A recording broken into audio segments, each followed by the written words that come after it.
Okay, today we're going to talk about how you go through a typical delivery cycle for a driver through the course of their day. Now, when you fire up the app, you're going to immediately see our routes that are assigned to you.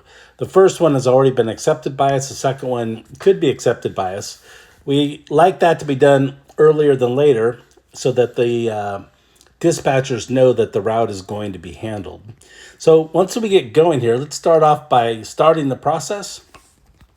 As we get in here, we see various routes that we have set up here in my local area in Florida. But the first thing we do to get started for the day is we do our driver scans. And these are when we take them and load them up on the truck, and we're basically taking responsibility as a driver for these through the day. I'm going to be scanning my screen, which can be a little challenging here. You see, as I hit that one, it actually buzzed my phone a little bit, and then it also showed it on the screen. If I hit one twice, it shows me a duplicate, so we understand that that's done. And boom, we've got them all, and we hit scanning completed. Once that's done, you now have possession of them, and it's time to get started on your routes. So the first thing we're going to do is we're going to hit stop, the first stop on our route. It shows here stop number 2. Stop number 1 is actually your depot, your loadout facility. So we're going to hit the start nav button. Once we do that, up comes a typical navigation screen to our first stop. And interestingly, if you have CarPlay in your car, if you reach over to CarPlay and hit the LE app on there, you'll see this on the screen and you'll hear it through your speakers, which is kind of nice. In here, we could go in, we could actually see our upcoming stops, and we could actually click one of those to go to it first. Or we could skip this one, as it shows on the screen there, or we can call them. So if the number's loaded, and they aren't in my test ones here, if I hit the call, it will actually initiate a phone call right through your phone to the actual customer if there's issue like with gate access, that sort of thing. And then when you've actually arrived, we hit the arrived button, up pops this screen here. We can complete the delivery or we can report an issue. Report issue being, again, gate access, wrong address, something like that. So if we go to complete, we need to first of all do our delivery scan. So we're going to come up here. We're going to do our little scan again. Boom. So we know that's been done. Then we take our proof of delivery photos, which will always be better than what I just did. And then we'll hit complete delivery.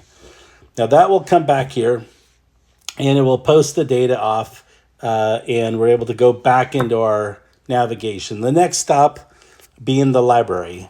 And this one, as we arrive, we actually see that there's a problem. So we're going to report the issue. If you didn't see that, I hit, actually, let me just go back. I did that very fast. We hit report issue.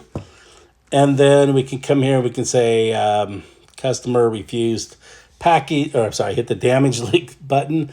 Actually, let me go back into the right one. Customer refused the package.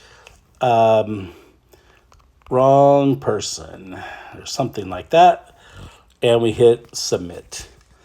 Now this will take them off of the route. It will mark them as failed. It will notify the whole back office of the process, and it takes us to our next stop.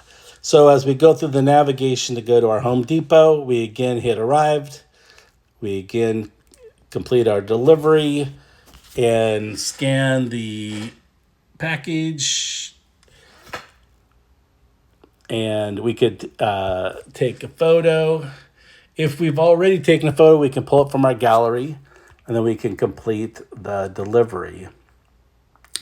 So it's a really easy process as we go through this.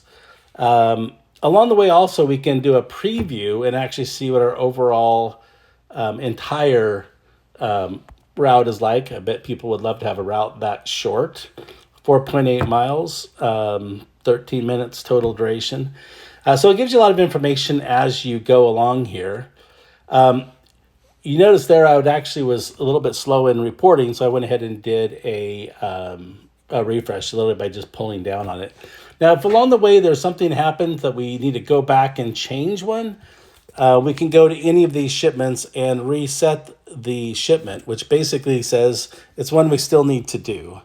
And we could go to it, or we could, we could jump to this item. So this puts them next on the route no matter where we are. So we can get off the route if we need to. So that's the basic process that you do as you go through this. We can, skip these right here from inside this screen, or we can fail them. And then at the end of the day, it will route us back to our depot.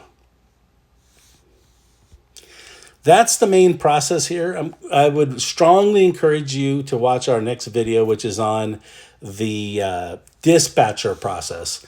And the real point of this one is all of those questions that you may be asking your dispatchers for regarding addresses or phone numbers or other information, it's available in here. So watch that video when you're done.